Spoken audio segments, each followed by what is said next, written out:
O Momento Espírita tem a honra de receber hoje Carlos Lambach, que é presidente da Comunhão Espírita com sede em Brasília. Ele vai nos contar maiores detalhes sobre o funcionamento desta casa, que é uma das maiores de Brasília e uma das mais antigas. Carlos, seja bem-vindo ao nosso programa. Muito obrigado pela oportunidade de falarmos sobre a Comunhão Espírita de Brasília. Eu quero começar a entrevista contando para os nossos telespectadores como os números da Comunhão Espírita são impressionantes. 12 mil visitantes por mês, 2 mil alunos no estudo sistematizado, em média 800 espectadores nas palestras públicas e mais de 700 passes ministrados por dia. A que você atribui essa afluência tão grande à casa? Eu vejo aí a conjunção de fatores, de circunstâncias, né? O primeiro deles seria a própria destinação da casa. A casa se mantendo disponível, em disponibilidade para atender cada vez mais as pessoas que chegam. E assim ela se converte em um posto de atendimento. Um posto de atendimento que funciona de segunda a segunda, 8 horas por dia, ou 9 horas, ou 10 horas por dia, né? E está sempre pronta a responder aos anseios da comunidade. Se ela é um posto de atendimento, um posto de socorro, por um lado, ela se converte, por outro lado, também numa grande oficina. Então, o que acontece? As pessoas têm na comunhão os instrumentos necessários para o trabalho de assistência aos sofredores, aos necessitados de toda a ordem. Encarnados e desencarnados. Exatamente. Esse seria um dos motivos para essa afluência grande de pessoas. O segundo, eu considero os problemas atuais da sociedade, que são problemas extremamente complexos. A sociedade se torna, num determinado momento, complexíssima e todos nós sofremos com os problemas econômicos, problemas de interrelação pessoal, por exemplo, né? O que vem tumultuando a vida das famílias, dos lares, concepções mais firmes sobre a qualidade de um casamento que de um momento para outro é revista, refeita, etc. Então esse é o segundo problema. Esse é um segundo item. Esses problemas criam uma ansiedade tão grande nas pessoas que elas, num determinado tempo, elas precisam buscar um grupo, alguém que um apoio, que lhes dê esse apoio que precisam. E um terceiro fator que eu vejo também importante é a perplexidade do homem diante de questões transcendentais. Nós hoje vivemos uma época muito importante, não é? Existe uma liberdade maior para perquirir, para perguntar, e quando o homem se defronta com essas questões transcendentais, quem fui, o que eu sou, afinal de contas, para onde vou, se vou, essas perguntas que envolvem, que atormentam, que se constituem às vezes em verdadeiras dores da alma, né, das pessoas, fazem com que elas busquem a comunhão também. O abandono da fé cega pela fé raciocinada, pela fé pensada, isso é muito importante, não é? No dia a dia das pessoas. Num determinado momento, então, há uma perplexidade. Então, essa afluência cada vez maior de pessoas na Comunhão Espírita de Brasília tem muito a ver com esses 3 pontos. Considero que esses 3 pontos são pontos básicos, né, que atraem as pessoas para casa. E em resposta à sua pergunta, né? Muitas dessas pessoas não são espíritas, né? Ou não se dizem espíritas. Frequentam a casa muito por questão das palestras, né? E muitas vêm especialmente para tomar o passe. Como você explicaria isso para a gente? É curioso, né? Vêm às palestras, assistem às palestras, permanecem conosco durante um determinado momento, recebem o passe e não necessariamente espíritas. Isso acontece com muita frequência na comunhão. Nós temos determinados palestrantes que têm, que têm esse dom de atrair pessoas de todas as religiões. Não é? Então, hoje existe uma permeabilidade maior nas coisas. Antigamente havia uma rigidez conceitual, haviam limites, não é? Existiam limites absolutamente estabelecidos, além dos quais ou você ia para o inferno, ou você seria condenado, e tinha uma série de sanções, né? Éticas, não éticas, etc. Então, hoje eu vejo que os movimentos religiosos, que as religiões de um modo geral, não todas, obviamente, mas de um modo geral, estão mais promovem uma liberdade maior, né? Não são mais estanques. Como São mais era, flexíveis? são muito mais flexíveis do que era no passado. Então, tem sido muito comum a permanência, a participação de pessoas nas nossas reuniões públicas, nas reuniões públicas da casa. Por isso, nós tomamos algumas precauções. Nós temos 3 auditórios na casa. Estamos agora tentando, dependendo dos recursos, obviamente, sempre recursos, mas dependendo dos recursos, nós estamos fazendo uma grande adequação dessas salas. Nós temos o auditório Bezerra de Menezes, que é o maior, né? Que é o maior, são 600 lugares, 500 lugares. Nós temos o auditório Eurípides Barçanufo, 280 lugares, e nós temos um auditório pequeno, Joana de Ângeles, que comporta 120 pessoas.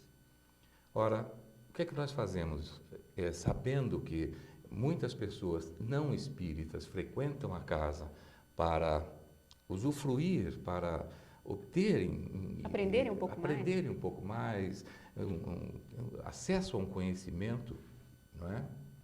Nós estamos fazendo no auditório Bezerra de Menezes, no maior auditório, palestras no auditório Bezerra de Menezes e no auditório Eurípides Barçanufo, palestras de cunho evangélico. Porque a pessoa que vai lá, às vezes, está sofrendo aquela dor íntima, aquela dor do coração, por um problema, um desajuste temporário, etc. E precisa ouvir uma palavra que vem através do ensinamento de Jesus. Algo que explique, né, a razão Exato. daquela dor, né? E que seja um bálsamo, ao final de contas. Né? Deve ser um bálsamo para as pessoas. E o auditório Joana de Ângeles nós reservamos para a abordagem de aspectos específicos. Da doutrina mesmo. Da doutrina e de outros aspectos relacionados com a vida prática, né? Que nós não podemos nos dissociar disso. Nós fazemos uma abordagem, por exemplo, sobre depressão, não é? Sobre aborto, sobre suicídio, enfim, aspectos específicos. A doutrina, alguma coisa específica sobre perispírito, por exemplo, a mecânica da mediunidade, mas coisas muito específicas. Deixando, então, as maiores áreas da casa justamente para a abordagem de aspectos evangélicos. Bom, desse imenso fluxo de pessoas que chegam à casa, é desse contingente que se transformam, muitos deles se transformam em trabalhadores da casa. Você concordaria em dizer que, na maior parte das vezes, é a dor que traz as pessoas para a casa espírita e as fazem permanecer lá? Eu tenho um receio de dizer na maior parte das vezes. O que eu posso dizer com segurança é que existe um significativo contingente de pessoas que aportam a casa espírita aguilhoados pela dor. Não é? A dor leva as pessoas a buscar uma determinada solução, uma determinada, uma determinada forma, né? um tratamento de alguma forma para se livrarem dessas suas angústias, dos seus desequilíbrios, etc. Isso sim, há um grande contingente nessa situação. Processos obsessivos, por exemplo, é muito comum pessoas serem levadas à casa espírita em função de um processo obsessivo, não é? De um processo obsessivo que gera desequilíbrios de tal ordem que compromete a vida dessa pessoa junto à sua família, no seio familiar, junto aos seus amigos. No né? trabalho? No trabalho, em todos os lugares. Então, em função do desequilíbrio provocado pelo processo obsessivo, as pessoas vão à casa espírita. Uma outra razão para levar ainda dentro desse aspecto doloroso da chegada da pessoa à casa espírita é a questão da perda severa de pessoas amadas, de pessoas muito ligadas. Há um desespero muito grande daqueles que ficam. Ou sejam perdas por razões do desencarne ou perdas, por exemplo, de relacionamento, né? Mas em função do desencarne, mas também em função do desmoronamento, da erosão do relacionamento, não é, que existia dentro de uma família, etc. Então, essas perdas severas levam as pessoas a buscar na doutrina espírita soluções, respostas para as suas angústias, aquela angústia do momento. Né, que você tinha comentado anteriormente. O bálsamo. Chico Xavier trabalha até o final da sua vida, não é? Sendo intermediário de espíritos que trazem comunicações, contando como é que estão. São mensagens consoladoras, mensagens de consolação para aqueles que ficaram e que estão desesperados. Não é? Esse intercâmbio, essas coisas, melhorando a situação das pessoas. Não é? E isso reflete muito, ou revela muito o caráter de doutrina consoladora, eminentemente consoladora do Espiritismo. Não é? E existe ainda uma forma de se chegar à casa, que é uma forma também de um grande contingente de pessoas, que é um processo natural. Um processo natural iniciado com um sentimento de busca de alguma ideia, um amadurecimento espiritual? De uma razão de ser. E está muito ligado ao amadurecimento espiritual. E esse processo é indolor. Ao contrário de ser doloroso, do processo doloroso, esse processo é um processo até de felicidade. Não é? Então, a busca da fé raciocinada, há uma inquietude natural da alma que faz com que as pessoas também se dirijam à casa espírita. Então eu vejo que, eu não posso dizer a maioria, mas um grande contingente vem realmente aguilhoada pela dor e um outro contingente grande também vem por razões muito pessoais, razões de busca da felicidade. Não é? Bom, essas são as pessoas que buscam a casa, né, são balsamizados e porventura ficam como trabalhadores. Agora, existe um contingente que é tratado, né, que é atendido nas suas necessidades espirituais, de consolo, e não fica. Como você vê isso? Veja, há uma inteira liberdade. Eu acho que isto faz parte primeiro do livre-arbítrio das pessoas. Nós temos, sim, pessoas que se dirigem à casa, que têm os seus problemas resolvidos, atendidos, problemas materiais, problemas econômicos, os problemas mais imediatos são atendidos, problemas que envolvem um tratamento espiritual, enfim. E essas pessoas, uma vez atendidas nas suas ansiedades, nas suas pretensões, deixam a casa. E considero isso muito natural. Outras reafirmam o compromisso com a doutrina espírita, mas não permanecem na casa. E vão trabalhar num outro centro espírita, mais próximo de suas residências, vão formar grupos espíritas, coisa muito interessante e muito positiva, não é? A comunhão espírita, por exemplo, neste papel de formadora de pessoas capazes de divulgar a doutrina espírita. Não é? Então, a instituição, eu vejo a comunhão espírita, nós vemos a comunhão espírita como uma instituição que precisa ser uma instituição facilitadora, antes de mais nada. Não é? Então, um contingente muito grande de pessoas atendidas permanece na casa. Por isso é que temos os números que temos. É verdade. Não é? E, obviamente, nunca é demais contarmos com voluntários para casa. Nunca é demais. Nós temos um trabalho que se amplia dia após dia, necessidades surgem todos os dias, não é?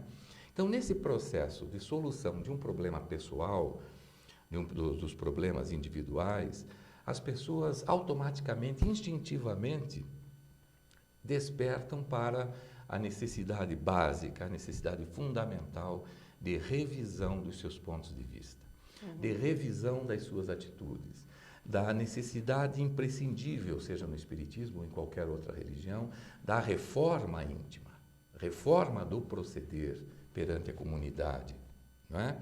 E passa a ver o sofrimento alheio de uma maneira muito específica. Porque já sofreu. Porque já sofreu, não é? E passa a ter todo um cabedal que lhe transforma a visão de mundo. O Ginsburg, num dos seus últimos livros, ele conta uma história muito elucidativa. Ele diz que um homem saía de manhã para o trabalho e encontrava numa esquina um mendigo em extrema pobreza. Quando encontrou esse mendigo pela primeira vez, ele sentiu profunda compaixão e dá uma esmola para o mendigo. No dia seguinte, a mesma coisa. 3 dias, 5 dias, a mesma coisa.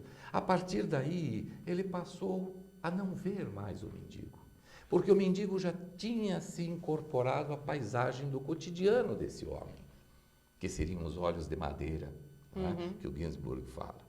Então veja como é importante isso, que a pessoa, insensivelmente, vá adquirindo noções desse compromisso com ela mesma, da reforma interior. Aquele mendigo que me confrangeu a alma no primeiro dia, me confrangerá sempre, porque ele não é simples mendigo, ele é meu irmão. Então é isso que se aprende, não é? Descortina-se oportunidades incríveis na casa espírita, quando se entende a necessidade da prática da caridade com Jesus. Por exemplo, vamos integrar grupos de visita a hospitais, a presídios, a creches, a asilos, a velhos desvalidos. Vamos integrar, por mais simples que seja, um grupo de costura que promove lá o enxovalzinho para recém-nascidos, para gestantes, para os recém-nascidos. Enfim, a casa espírita é um caleidoscópio. E ela oferece essas variadas facetas, essas variadas figuras, assim, para que você detenha isso e possa trabalhar nesse sentido para o alevantamento da sua própria alma, do seu próprio espírito, não é? Bom, como você próprio estava contando, né, há um sem número de grupos dos mais diferentes trabalhos, né? Desde os em grande números, grupos de desobsessão, né, de passe, pintura mediúnica, tratamento físico e espiritual, psicologia e até coral, além dos trabalhos de caridade material, né, para necessidades de toda a ordem, né? Como vocês conseguiram organizar esse trabalho em 40 anos? Bem, foi preciso realmente esse tempo para que se pusesse, né, em funcionamento aquilo que em um determinado momento era apenas um sonho, não é? A organização, me parece, se dá sem sobressaltos nessa área. Não há sobressaltos nisso. Essa organização, a concepção, a visão do que é ou do que tem que ser naquele momento histórico a casa espírita está muito relacionada ao seu tamanho. A comunhão, por exemplo, nasceu com um pequeno grupo de pessoas, reunia-se numa sala de visitas da casa de uma pessoa, mudou-se depois para a sobreloja de uma loja aqui na W3. Norte, né? Sul, da W3 Sul, a Casa do Barato. Né? E, enfim, conseguiu lá o seu imóvel, construiu. Então, veja, essa coisa toda está embrionariamente nas instituições. Começam lá pequenininhas, simplesinhas, existe alguma visita a famílias desamparadas, a creches, a asilos, e com o passar do tempo, com o fluxo de pessoas, com a vinda de pessoas de fora, esses trabalhos vão exigindo cada vez mais da gestão do centro espírita, né? Eu te pergunto isso Carlos, porque o que a gente observa é casas que ou crescem milímetros por ano, ou simplesmente desaparecem.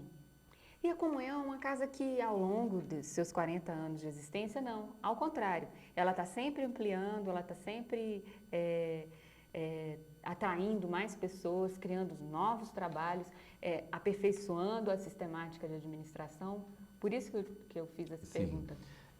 Perceba, não há crítica nenhuma a nenhuma instituição, porque o término, o desaparecimento de uma casa espírita, na realidade, se dá por vários motivos, não é?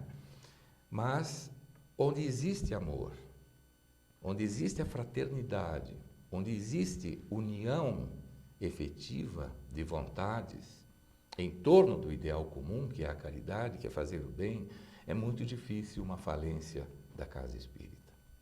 É um trabalho que exige esforços realmente de monta, porque isso é alguma coisa que se faz dia após dia, não é? Não é alguma coisa que eu possa imaginar mecanismos para manter a casa unida e viva e depois eu relaxe com eles. Então, isso é um trabalho cotidiano, hora após hora. Nós somos humanos. E a função básica da comunhão espírita, como de todo o centro espírita, é fazer lembrar que nós somos humanos. Mas não só que somos humanos, mas que somos seres humanos capazes de uma modificação, capazes de uma doação pessoal, capazes de nos entregar e integrar a uma ideia mestre, que é a ideia da caridade. Obviamente, quando há um crescimento do centro espírita, como o caso da Comunhão Espírita de Brasília, a organização dos trabalhos, a organização dos serviços prestados toma uma complexidade muito maior, não é? Aqui exige-se a criação de mecanismos de controle para a otimização dos trabalhos. Então as coisas não podem ficar soltas. Um dos grandes problemas, e por isso o próprio Kardec prescrevia que os centros espíritas fossem pequenos centros espíritas. O que não é o caso da comunhão. O que não é o caso da comunhão, não é? Mas quando ele prescrevia isso, é porque o centro espírita pequeno, ele tem muito mais condições de aglutinar. Há o cimento que une as pessoas é muito mais forte.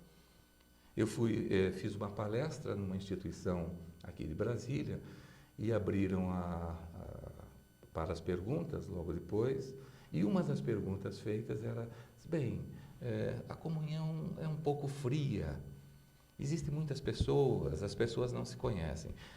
Sim, isso é verdade, não digo que seja fria, mas na realidade, com o tamanho da comunhão espírita, acontece que há uma dificuldade maior. No centro espírita as pessoas se conhecem pelo nome, sabem os números de telefone. Na comunhão espírita, com 12 mil pessoas transitando mensalmente, 14 mil pessoas, se unirmos voluntários, assistentes eventuais, etc., é um número extremamente grande e provoca exatamente isso. Não é? Esse distanciamento entre as pessoas. Por quê? Porque eu vou à comunhão no dia da palestra que eu frequento, no dia do meu trabalho mediúnico, no dia da minha atividade, seja ela qual for. E não vou nos outros dias. Se você vai num outro dia, muito raramente nos encontraremos. Não é? Estamos minimizando isso o máximo possível através de mecanismos como jornal interno da comunhão, comunicações rápidas que circulam rapidamente entre as pessoas. Fizemos a nossa página na internet, né, www.comunhãoespírita.org.br, facilitando, portanto, o conhecimento dos trabalhos da casa. Fizemos a intranet, informatizamos os departamentos, eles estão todos ligados, sabendo das necessidades uns dos outros. Né? Tudo isso é muito importante. Na questão do centro espírita de grande porte, um dos aspectos mais negativos que que precisa ser combatido imediatamente, tão logo surja qualquer indício, é a constituição da casa espírita em um verdadeiro arquipélago.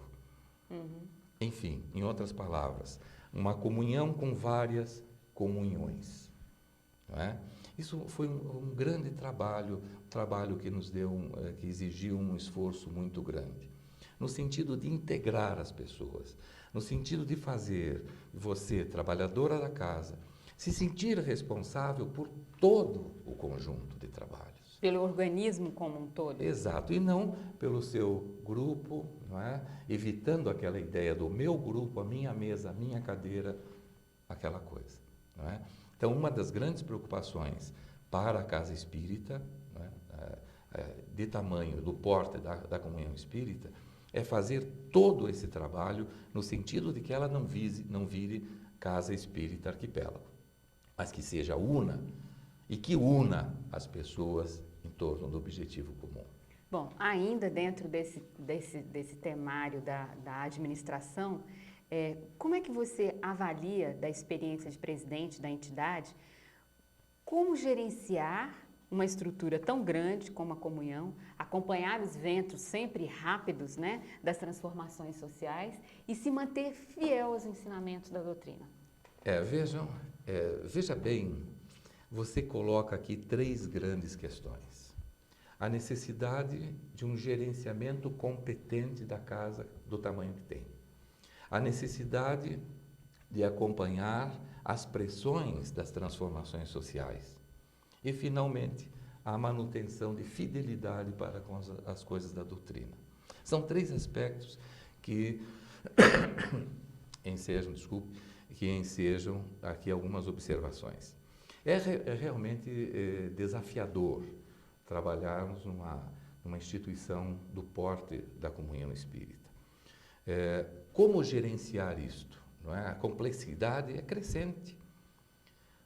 Ao passo que a casa cresce, as necessidades crescem também. O que era muito pequenininho no começo, no pequeno centro espírita, na comunhão, o tamanho que ela chegou, não é? Voluntária ou involuntariamente, porque nós recebemos o afluxo de pessoas para casa, então impõe necessidades cada vez novas, né? Cada vez mais novas e urgentes. Se um grupo está precisando para o seu trabalho, psicopictografia, por exemplo, se ele precisa de material para trabalhar, para que os espíritos possam exercer a sua atividade naquele momento, produzindo quadros, esse material precisa estar à disposição dos médiuns, precisa estar à disposição do grupo. Se os grupos mediúnicos precisam de equipamentos, ótimo, isso tem que estar a tempo e a hora. Não há como dizer, talvez no mês que vem eu entregue isso. Um dirigente de grupo do estudo sistematizado precisa, às vezes, de um televisor, de um retroprojetor, de um videocassete, e isso tem que estar na sala de aula, um pouco antes, né? Pelo menos um pouco antes do início da aula. Isso tem que estar à disposição. Então, esses são os grandes desafios na parte material. O gerenciamento das coisas impõe uma prontidão no atendimento dos anseios, dos reclamos e das necessidades dos grupos, dos diferentes grupos. Bom, Lambach, você falou da parte gerencial e como se adequar, né, a parte gerencial com as transformações sociais e a permanência da fidelidade com a doutrina espírita. Perfeito. Perceba, nós temos pressões internas e pressões externas. As pressões externas, já falamos aqui, as urgências em atender a casa do ponto de vista gerencial. Mas também temos a grande pressão externa que vem das transformações sociais, motivadas pelas transformações sociais. Vou dar apenas um exemplo muito rápido. Subjaz no trabalho dos centros espíritas um pensamento assistencialista. Será sempre assistencialista, em parte assistencialista, Na base dos trabalhos, dos serviços de caridade da Casa Espírita, existe o pensamento assistencialista. Eu me deparo com uma família passando fome, passando frio. É claro que eu tenho que assistir essa família. Eu tenho que lhe dar alimentos, eu tenho que lhe dar vestuário, etc. Ocorre que há uma grande transformação social. E essa transformação social por que passamos atualmente impõe a minimização do pensamento assistencialista em prol de um pensamento de criação de um órgão que seja um órgão de cooperação com a comunidade. É aquela coisa da falência do Estado, né? Exato. Do pai, do Exato. Estado pai, em prol como se diz no popular, não só dar o peixe, mas ensinar a pescar. Exato. E mais ainda, ensinar a comercialização do peixe. Sim, isso é que é importante. Sim, sim. Então, fica muito próximo à atividade das instituições do terceiro setor. Então, o pensamento eminentemente assistencialista precisa ser alterado. Bem, e aí então temos essas pressões, mas a absoluta e premente necessidade de nos manter permanecer fiel aos predicados doutrinários, predicados da codificação. Percebam que a codificação é roteiro seguro para os trabalhos de qualquer centro espírita. Não é? Parece retrógrado isso, não é? Diz, não, mas vão ficar parados no espaço e no tempo? Não, em absoluto não. Em muitos pontos da obra de Kardec, nós vemos a recomendação do próprio codificador, dizendo que este ou aquele ponto deveria ser revisto na evolução do pensamento social. Isso é muito claro. O que não se pode admitir é a substituição de parâmetros seguros por práticas exóticas, por ideias momentosas, não é? Que realmente põem a perder a instituição espírita. Há necessidade, portanto, da criação de mecanismos de controle. Eu não estou me referindo a mecanismos de policiamento, estou me referindo a mecanismos de controle frutos da prudência, antes de mais nada, para estarmos atentos aos preceitos da codificação e sem perder de vista o comportamento fraterno, a harmonia interna do grupo e, principalmente, o amor que deve ser a totalidade, envolver a totalidade dos nossos atos em uma casa espírita. Lambach, muito obrigada pela sua entrevista ao Momento Espírita. Eu agradeço. E nós convidamos todos vocês para o nosso próximo programa. Obrigada.